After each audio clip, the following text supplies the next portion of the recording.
Gottes Willen.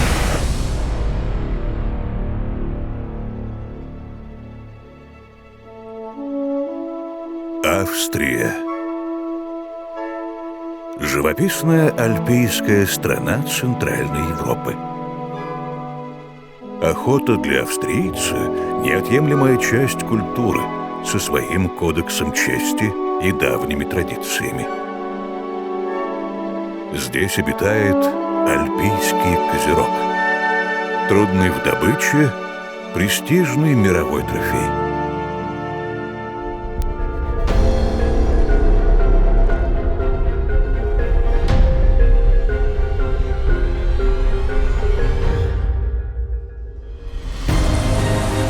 Трофейный охотник Сергей Мазуркевич отправляется в Австрию. Здесь, среди заснеженных горных вершин, всего за 3 дня он намерен добыть альпийского горного козла. Повторим результат Непала. Сильный снегопад, бесперспективно здесь оставаться. Может, пацаны-то не сахарный, что? За день 3-й раз камнепад видим, глыбы летят. The life is dangerous. Трофейная охота в Австрии. Альпийский козерог.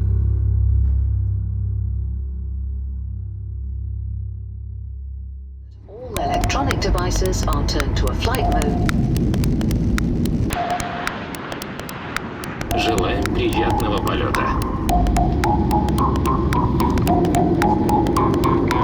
Дамы и господа, наш самолет готов к посадке.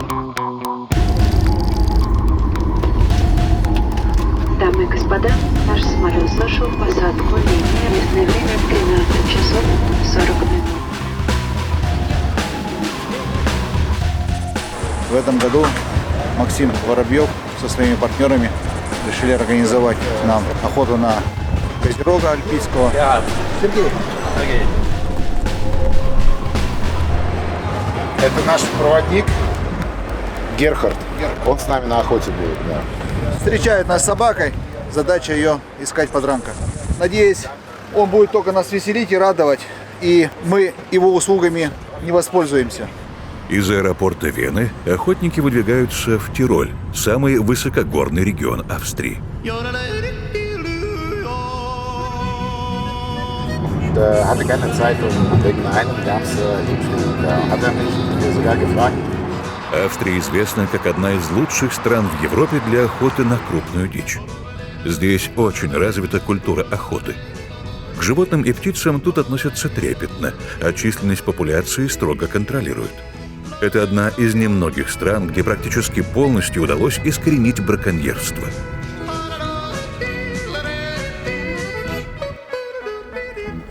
Шесть часов пути с аэропорта в Вене. Мы на горнолыжном курорте. Это отель, который зимой принимает горнолыжников, в летний период, есть туристы, ну и такие, как мы, охотники горные. Сейчас поселились в отеле. Нас ждет ужин с гостеприимным хозяином. Хозяин отеля организовывает охоту. Диди – владелец отеля и организатор охоты в Австрии. За ужином обсудили планы на завтра и заполнили все необходимые бумаги. На эту охоту заложено всего 3 дня. Если козерога удастся взять достаточно быстро, организаторы предлагают добыть трофей альпийской серны, которая также обитает в этих местах.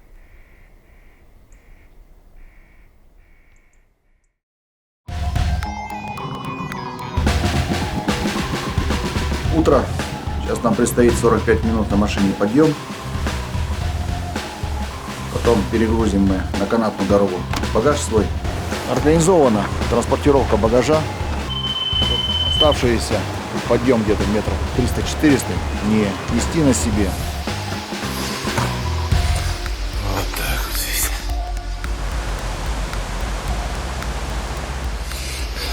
Скамеечки есть. Можно посидеть, отдохнуть. Многие прям соскучились по подъемам, потому что последние охоты. Иран на автомобиле, Пакистан, по сути, автомобильная охота. Монголии, может быть, прошлись километров 7 от силы. Австрия. Здесь тройки.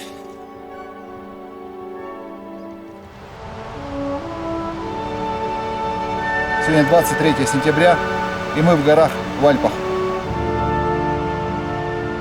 Базовым лагерем охотникам послужит небольшой отель, расположенный на высоте 2123 метра над уровнем моря. То ли это я соскучился так сильно по настоящим горам. Я только приехал сюда, мы еще вещи не разложили. Но я уже хочу сюда вернуться.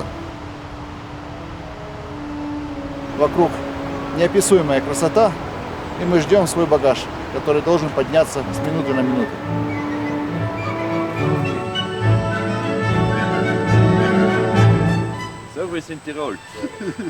В прошлом году сорвалась охота. Буквально за 2 дня до выезда организатор нас ставит в известность, что охота будет проходить в закрытых территориях, 2000 гектар. Якобы охотник этого не почувствует и не заметит. Но мы просто на это улыбнулись и сказали нет. Обратились к Максиму Воробьеву. Он предложил Диди, здесь организатор, который с ним был на Камчатке, брал медведя. Несмотря на то, что это открытые территории, дикие территории, не загороженные, поголовье порядка 200 штук, как организатор говорит. Отстрел ведется до 7 особей в год на 7000 гектар. В этих местах пролегает живописный трекинговый маршрут, и иногда в отеле останавливаются туристы. Здесь к команде присоединяются 2 егеря. Сергей. Вилли. Вилли. Сергей. Сергей. Вилли. Хубер. Хубер. Сергей. Вилли. Хуберт. Сергей. Перед охотой организаторы предлагают проверить винтовку прямо во дворе отеля. Не будем мы сегодня делать на 300-400, потому что предполагает охота, что не будет дальний выстрел. Но тем не менее, 0 мы проверили, 100 метров.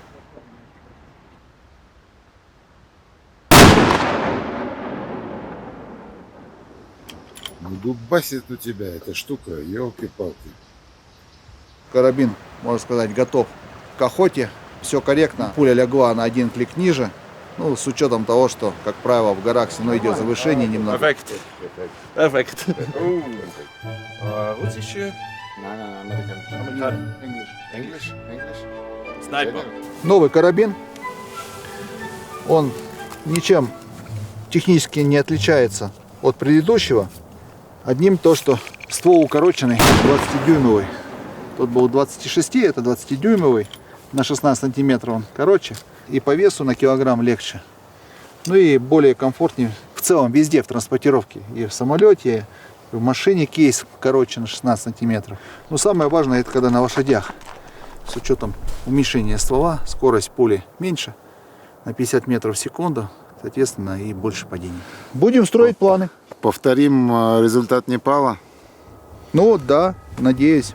Да. В Непале, если кто помнит, 1 день. 12 часов 30 минут был взят голубой баран. И в 17:35 был взят выстрелом 200 метров в голову тар. Голубой баран и тар за 1 день. С высоты меня там держали там, за ноги, за пояс. То есть организаторы там постарались, реально постарались. Это на самом деле дорого стоит. Смотри, опускается туман. Фигово.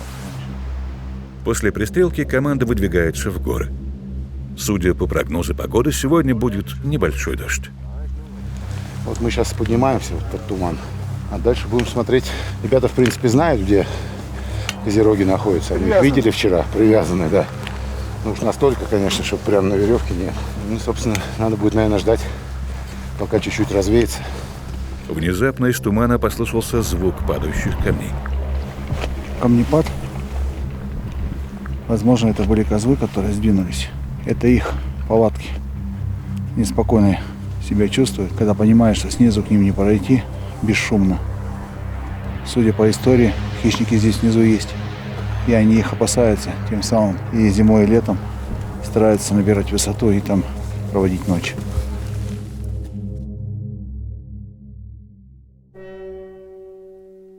Альпийский козерог также известен как айбекс.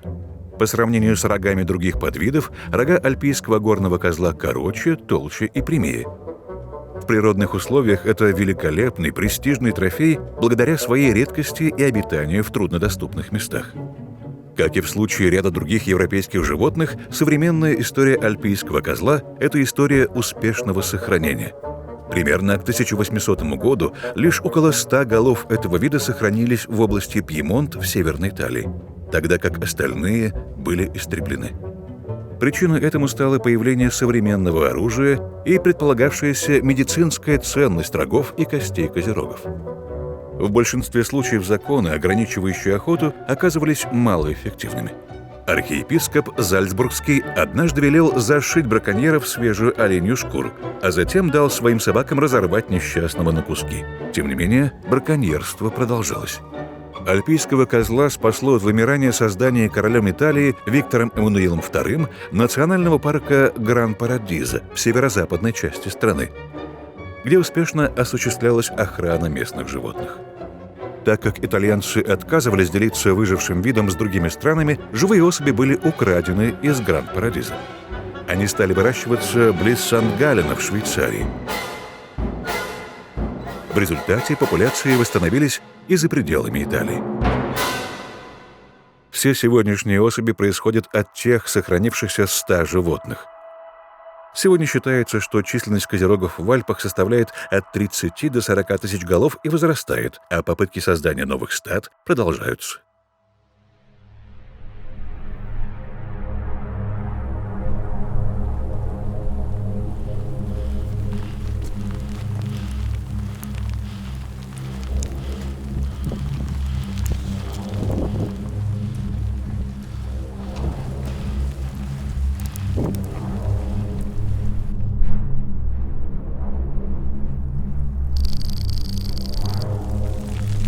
Две 653. Это мы уже довольно серьезно поднялись. 450 метров. Я тебе сбрасывал. Говорил, я сбросил. Дождь. Ты говоришь, все нормально, все окей, все под контролем. Ну, один Что-то дождь, мы ж не Что? сахарные. Мы ж пацаны-то не сахарные. Что, сейчас все нормально? Ну мы же сюда не погулять пришли же, правильно? Сейчас распогодится. Ну, за базар петит.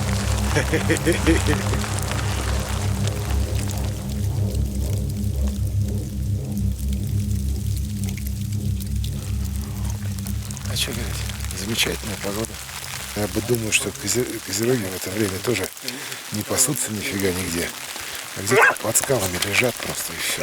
Они в такую погоду тоже прячутся. Такого собаки даже прячутся. Сильный снегопад. И бесперспективно здесь оставаться и что-либо ждать. Принято решение возвращаться в лагерь. Плохой погоды. Ну, будем считать, что это первый день. Погода, благодать. Размяли ноги. Дождь, Распускаться снег, сейчас будет скользко. года. Надо благодарно принимать. Погода внесла свои коррективы в наши планы. Всего за несколько минут мокрый снег покрыл все вокруг. Спускаться вниз нужно было максимально аккуратно, буквально контролируя каждый шаг.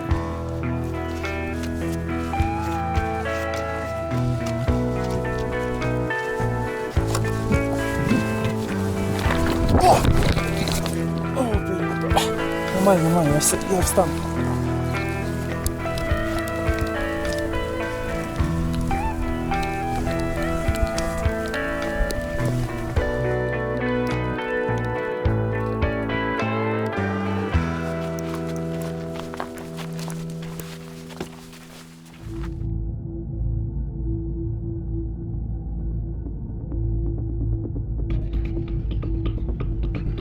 Уже на подходе к лагерю охотники вновь услышали грохот камней. Тяжелый валун, сорвавшись со склона, пролетел в нескольких метрах от егерей.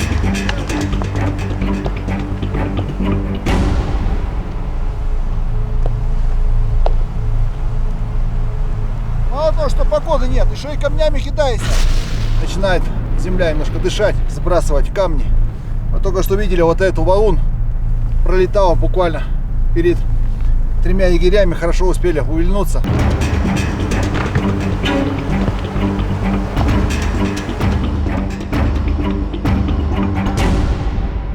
понимаем, что этот камень весит где-то 100, но может больше. Соответственно, здесь без вариантов. Здесь видно следы, как он летел, ударялся.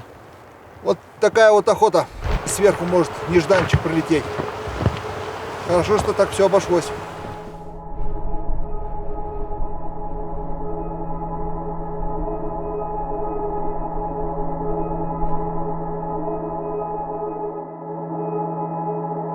На протяжении всего дня туман окутывал Альпы.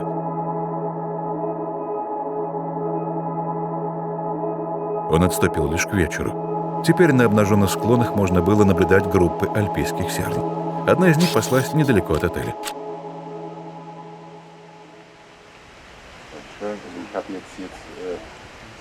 Gut oder klein? Normale. Нормально. Бок. Нормально. Нормально. Oh, Bock. Бок, да, это самец. Что на 10, если не больше. Но уже темнее. A lot of babies. Mamas with babies. We must looking for maybe one. Mama have no baby. Сергей. Очередной камнепад.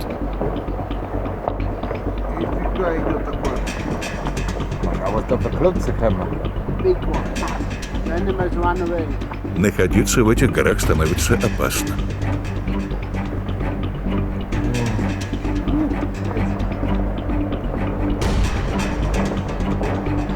О май год.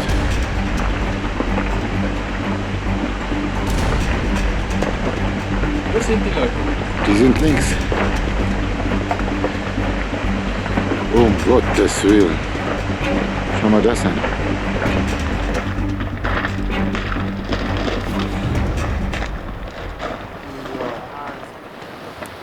За день третий раз камнепад видим. Довольно существенные такие глыбы летят. Сверху прилетают, практически до низу долетают. То есть вот где мы находимся. Ему не хватило энергетики, чтобы долететь. Метрах 150 от нас остановился. Ice is going back and rocks falling down because the ice is going away and then the rocks. Almost more often. Но надо признать, что мы уже были на низком старте. Dangerous, but the life is dangerous.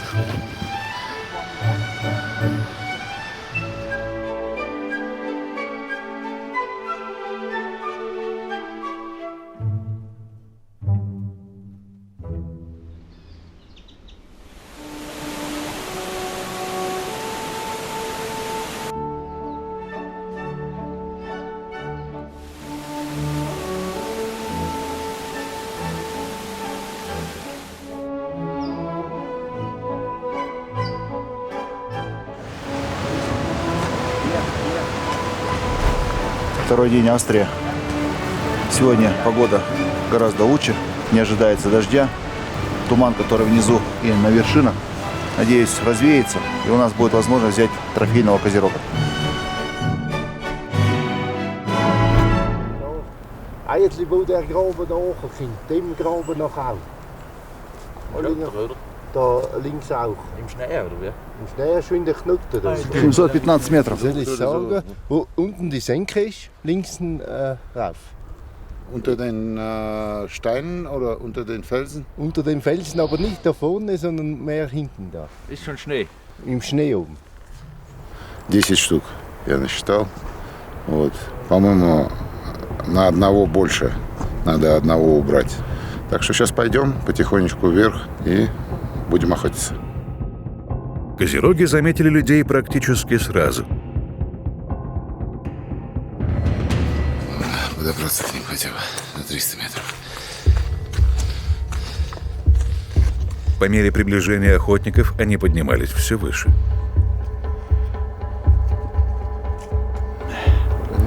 — 35 градусов наклон. 411 метров. Они боятся, что упадут со скал и сломают рога. Они боятся, что они там не достанут их. Может, не достанут. В конце концов, козероги остановились на одном из открытых склонов.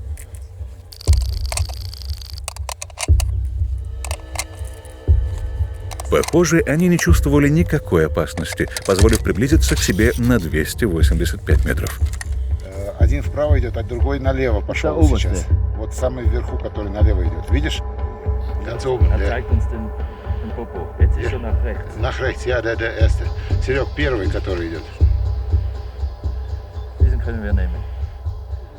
Да, сейчас маленький снизу у него, не стреляй.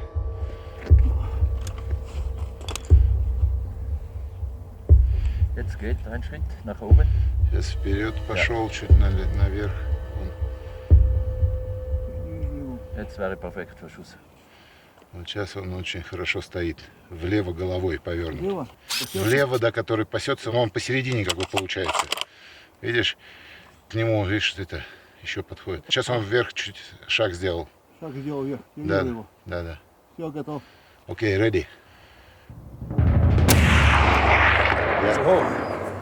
Готов.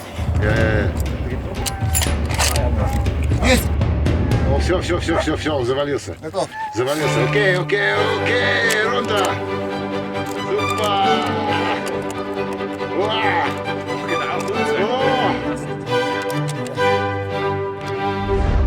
Вот так вот. Красота. Поздравляю. Сходим, брат. Супер.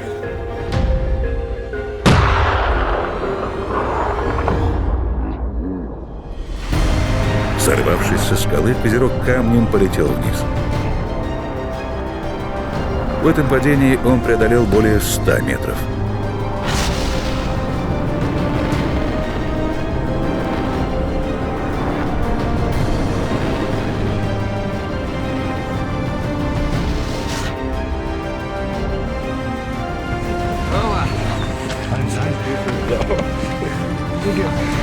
Спасибо. Perfect hand, perfect shoot, perfect guys. Bravo, congratulations. 285 метров, угол наклона плюс 37 градусов.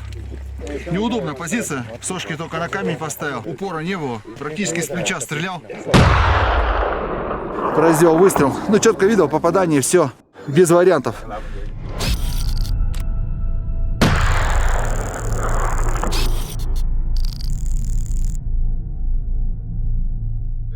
Meter, 3 in 4.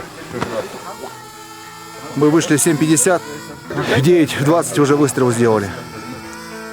Hast du mit Winde die Drohne? Sehr billig.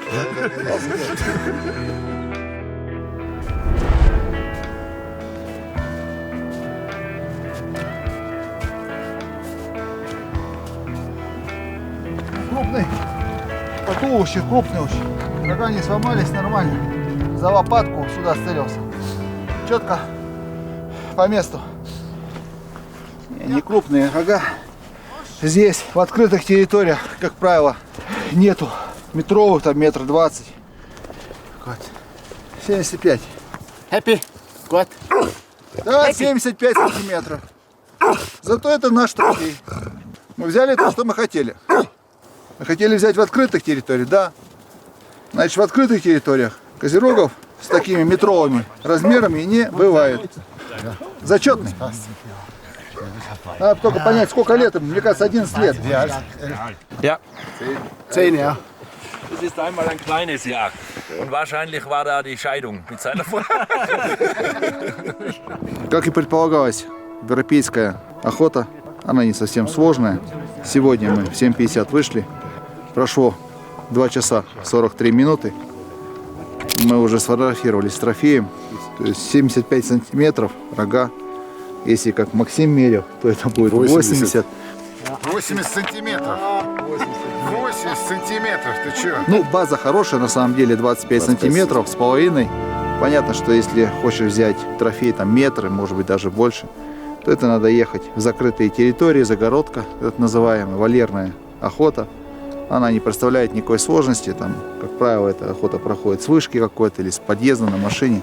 Ну, в принципе, не сказал бы, что она такая легкая. Нам повезло, что мы сейчас вот с этой стороны сегодня увидели их. Могло бы так получиться, что они были на другой стороне этой горы. Ну, соответственно, точно такой же подъем, как мы вчера делали, пришлось бы делать. Это, конечно, не охота в загородке. Ну, в целом, охота зачетная. Спасибо. Поздравляю, Сергей Леонидович. Замечательный результат. Вот какой должен аутфиттер быть. И в горы с тобой, и трофей на плечи. Вот это я понимаю. Максим Воробьев, берите пример. Россия. Приятно такие трофеи носить. Тяжелый, старый. Вот с такими аутфиттерами интересно в горы, работать с ними интересно. И поднимается, и помогает корректировать выстрел, и трофеи в лагере носит. Ну, ребята говорят, килограмм 80. Не знаю, ну так по ощущениям больше 50 точно. Там больше 50. Serge, für diese schöne Jagd, Спасибо за эту прекрасную охоту. für den perfekten Schuss und diese tolle Trophäe. Gratulation und Weidmannsheil.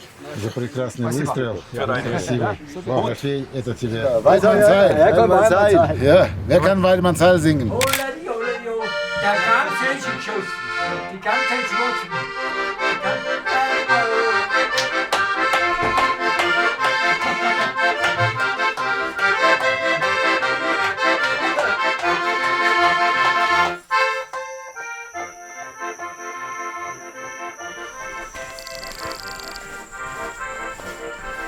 К сожалению, в этой поездке добыть альпийскую серну так и не удалось. Все утро третьего заключительного дня охотники провели в засидке. Пусто. Дождь.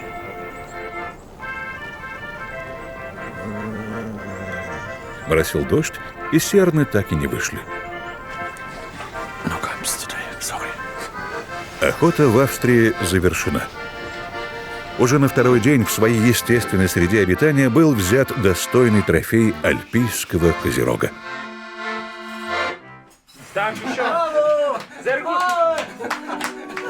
Собираем вещи, выдвигаемся в Вену, в аэропорт. Трехдневная охота закончена. Добыли только трофейного козерога. Через год, а может быть через два, мы вернемся в это место или в эту страну, добрать альпийскую серну. До новых встреч. Счастливо.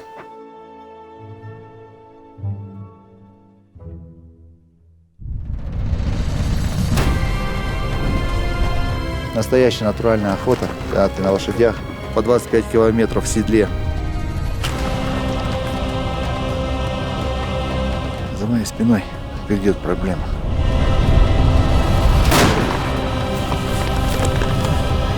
На третий день наконец-то взяли барана.